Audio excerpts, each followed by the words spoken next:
Hello, class. Let's take a look at the moments that helped shape American history in this early time period that we've called City Upon a Hill with a question mark. One of the things that we've been exploring as a class is where did these roots of American exceptionalism come from? Why did these early American colonists think they were somehow exceptional? Now we know that the three worlds that connected in the 1400s, Europe, Native America, and Africa, were all greatly affected by the culture of the Europeans. The European values of competition and greed really drove that interaction and really affected the way that Native America and Africa would be incorporated into the American experiment. So let's take a look at some crucial colonial moments that led to the creation of the English colonies on the coast of North America. In order to do this, we need to take a look at the New England, the Southern, and the Mid-Atlantic colonies, and how each of them developed from the roots of the earliest settlements in North America.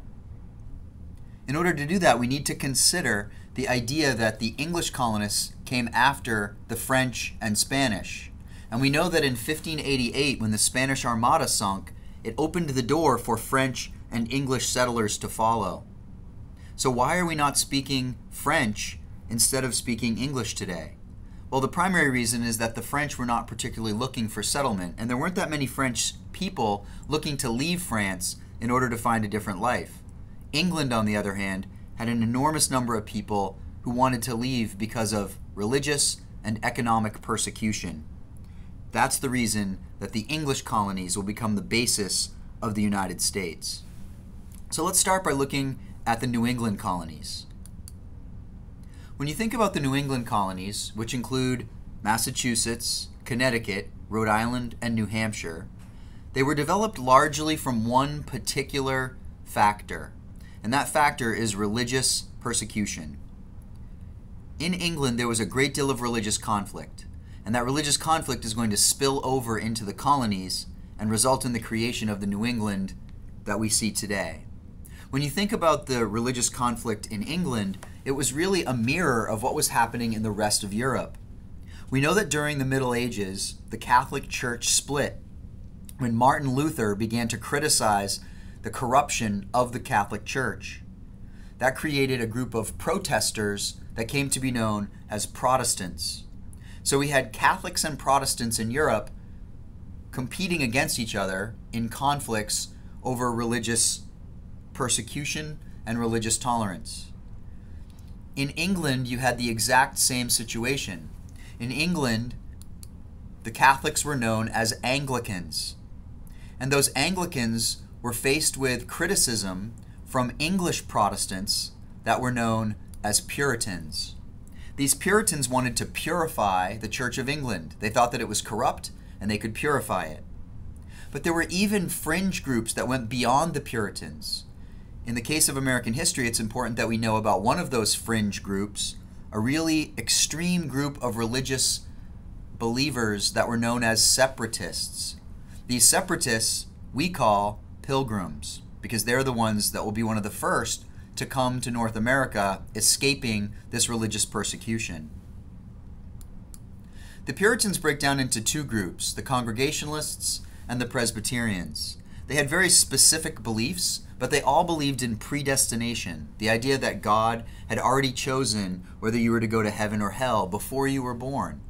Many of these Puritans would come and follow the separatists to America. So those pilgrims that came over on the Mayflower and landed at Plymouth, making the first successful New England settlement at Plymouth Plantation, were soon followed by thousands of other Puritans who now saw the New World as a place to escape from their religious conflicts with the Anglicans. Many of those Puritans moved to Boston and then subsequently Salem. So when we think about the belief of these Puritans who settled throughout New England, they believed that God had already chosen whether they would go to heaven or hell, that they were destined for the afterlife before they were even born. In that case, it became very difficult to control the behavior of people. If you're already destined for hell, why should you behave while you're on this earth? And that is why the religious leaders, like the minister pictured here, would be the ones to sort of interpret God's word, as if God was whispering in their ear to tell their congregations what to do. So this led to a very strict society that was based around religious purity and the order of the social classes. These ministers would maintain control. They became almost like the government of their communities, and they would be the ones to decide the proper behavior. The Puritans also eliminated most of the ceremony and hierarchy in their churches. And so ministers like John Winthrop, who came to America and declared that America was to be a city upon a hill with the eyes of the world upon it, organized a local government with a general court. Most of the Puritan towns, like Boston, were organized and structured with required school and church attendance. You had very strong family units, most of the cases with large families of 7 to 8 children. And from 1630 to 1642, the height of this great Puritan migration, over 21,000 immigrants came from England to New England. If you look at this map, you can really see the course of this migration. Notice the red arrows, the thick red arrows coming from Europe, from England particularly, to Massachusetts Bay. And notice how these Puritans would settle in particular communities and then eventually spread from those communities to other New England towns. If you follow the purple arrows, you can see how people would go from Boston and then move to Rhode Island or move to Connecticut. And there's a very interesting reason why that occurred. You can also notice on this map the one small arrow that moves toward Plymouth. Those are the Pilgrims or the Separatists. They were the only separatist group that came to America, but it's important to note that they were the first successful ones.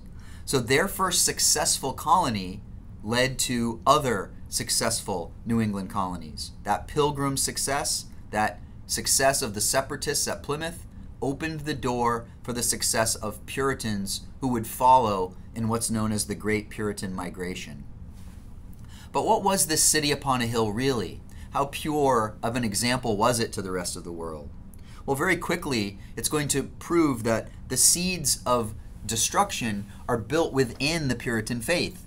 Because if you think about all protest, all protesting religions, you have built into that religion complaining about what is in the community. And so because it's a religion based on protest, you're going to have a problem with that. And we're going to see that throughout the New England colonies. We see it on the first day that the first separatist arrived in Plymouth. On board that ship, you had a majority of separatists, but you also had a number of Anglicans and Puritans who didn't agree with these religious freaks that they saw on board the ship and were afraid that when they got to the New World would be forced to follow the beliefs of the separatists. Those people on the ship, those Anglicans and Puritans on the boat, threatened to mutiny and burn the ship unless the separatists agreed to a contract that allowed religious freedom. And that's where the Mayflower Compact comes from. So when you think about the Mayflower Compact, it's often used as an example of American democracy, when in reality it was more like necessary democracy to avoid the conflict within the community when the minority felt the threat of the majority separatists. As you start to look at what happened in Boston with John Winthrop's City Upon a Hill, a similar situation occurred. People like Thomas Hooker and Roger Williams, who disagreed with John Winthrop, found themselves exiled from the community. Hooker would flee to what would become the new town of New Haven in Connecticut, and he would create his own colony there. Similarly, Roger Williams would be driven out by John Winthrop when they disagreed about religious and political issues, and he would flee to the Providence that he created in Rhode Island. So notice we now have two new New England colonies, Connecticut and Rhode Island, all because of the intolerance of John Winthrop's Boston. He also persecuted people that disagreed or challenged him. Mary Dyer was a Quaker woman who tried to follow her Quaker beliefs in this Puritan town, and Winthrop continuously exiled her. When she kept returning, he eventually had her hung because she refused to follow the law. Similarly, Anne Hutchinson, who happened to be Puritan, but disagreed with Winthrop and argued that God doesn't only speak to John Winthrop, he could also speak to other people, that challenge to Winthrop's rule drove Anne Hutchinson out as well. And in the town of Salem, we have another example of a conflict where economic and political differences spurred the Salem witch trials. So all of these examples show us that this city upon a hill was hardly such, and more importantly, that these religious conflicts in New England are what led to the creation of the other New England states. So these New England colonies would spread because of, first, religious intolerance in Europe, and then religious conflict here in the colonies themselves. So that's New England. Now let's look at the South, because that's equally as important, but settled for a different reason. So as we consider the southern colonies, it's important to understand that the reason for the settlement of the South was far more economic than it was religious. I mentioned earlier that many people wanting to flee England were looking for a new way to pursue their religious freedom. But there were also a huge number of people looking for a fresh start economically. There were a lot of economic losers in England as well, and they were looking for a fresh start. And so there had been several attempts to settle in the Americas before that all failed. Roanoke Colony, Newfoundland, the Popham Colony, all those English colonies had failed until this one, Jamestown, in the early 1600s. It was settled right around the same time as Plymouth, maybe even a little before, and these settlers that come are going to find a river on the coast of Virginia. They're going to travel that river inland and settle this little town of Jamestown. Now they're immediately going to build a fort here and realize that they really haven't brought the right kind of people for their settlement. They're going to need people that can really work hard and like carve a life out of this wilderness. And they actually are going to form a company, a joint stock company, where the investors pool their money together. So if the colony fails, not one person would lose all of their money. They're also going to need a labor source because they just don't have the right kind of people to carve a living and farm this new territory that they've settled. And that's why in 1619, the first ship of slaves will arrive in America. We mentioned earlier that slavery comes from that connection with Europeans, particularly the Portuguese, as they traveled around the coast of Africa. But the slavery that will be brought to America will be far more harsh and really based on the racial differences of the people that are brought here. So when you think about the system of work that they needed people to do, they also needed more people in order for the settlement to be successful. So another adaptation that they're going to implement is the headright system. The headright system essentially said that you would be given a certain amount of land for every head of person that you invested to bring over. So if I were wealthy, I could pay for a number of poor people to come over to work the land, and I would actually get the land that they were coming over to receive. That was called the headright system. You also had a system of indentured servants where you actually had people that would come over and work for 6 or 7 years, and in exchange for their passage, they had to work on the farms of other people. And then once those people became free, they could sort of do whatever they wanted to. But that's going to create social classes in America. You're going to essentially have haves and have-nots because of these former indentured servants. They also instituted a local government in Jamestown to allow themselves to control what was happening. They created the House of Burgesses, which is really the first sort of democratically elected group of people in the colonies to govern over their colony. So this adaptation at Jamestown is going to be very important, and it's going to allow the success of Jamestown. And once that success happens, other success will follow. But by far the most important of all of the adaptations in Jamestown were the cash crops that they came up with. There was no gold here.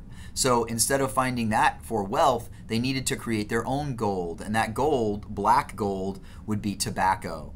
The tobacco plants that are developed in Jamestown will become incredibly profitable. And so all the southern colonies are going to adapt as a result of the success of these tobacco plantations. So all throughout the South, you have these plantations where you have slaves that are brought over from Africa. And throughout the southern colonies, Maryland, Virginia, North Carolina, South Carolina, and Georgia, you're going to have tobacco and rice plantations that will be worked on by these slaves that are brought over. At one point, the Carolinas in North and South Carolina, you actually had more slaves than whites as a result of the booming economy that was allowed by these slave and rice plantations. One of the things that happens, though, as a result of this are the haves and have-nots that are created throughout the South. And there are going to be conflicts related to these haves and have-nots. One particular example of that is Bacon's Rebellion, where Nathaniel Bacon, who organizes a group of former indentured servants to attack the colony of Jamestown, claiming that they aren't being protected from the Indians.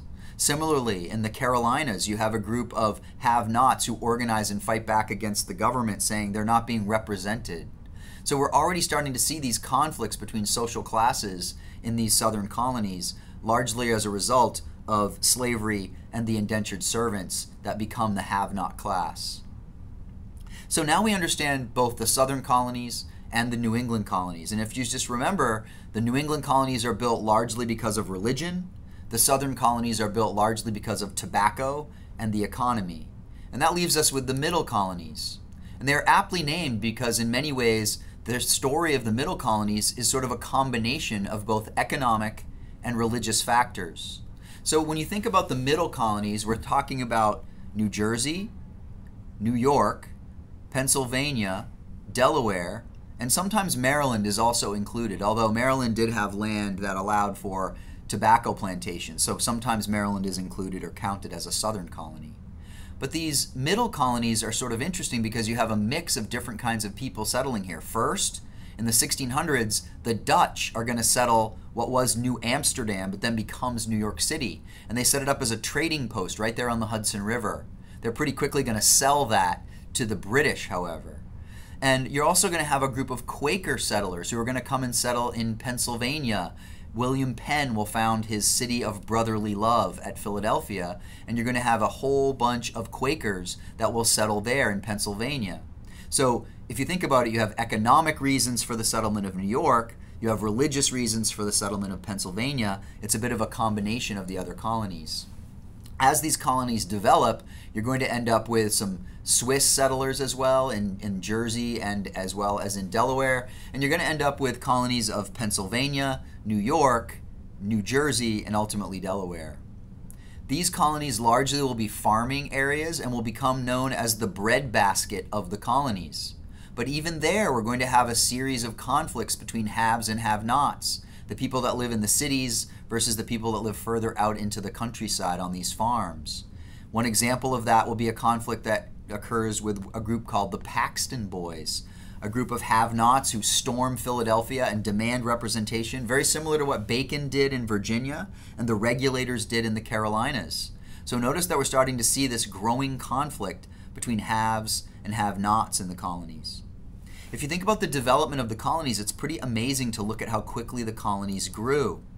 Take a look at this chart of the colonial development over time and look at the column that says 1740.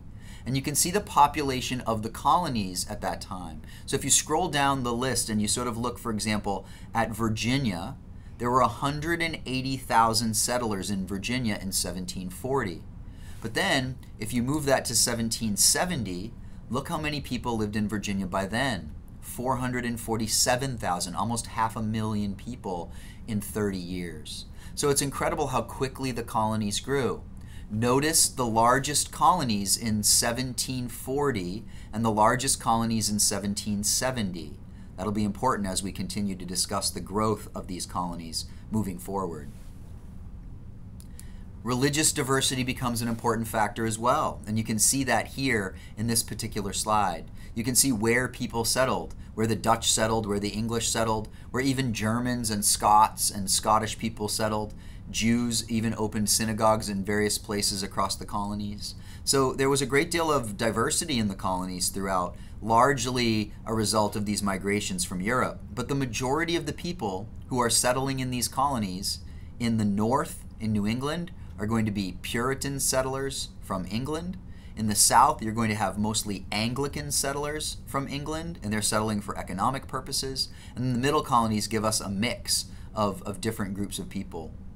So the colonies are becoming more diverse and more populated over a very short period of time, largely because of all those people looking to leave England to start and find a better way of life. So to review the story of American history up to this point, let's remember the key ideas. First, in the 1400s, the three worlds are connected: Europe, Native America, and Africa.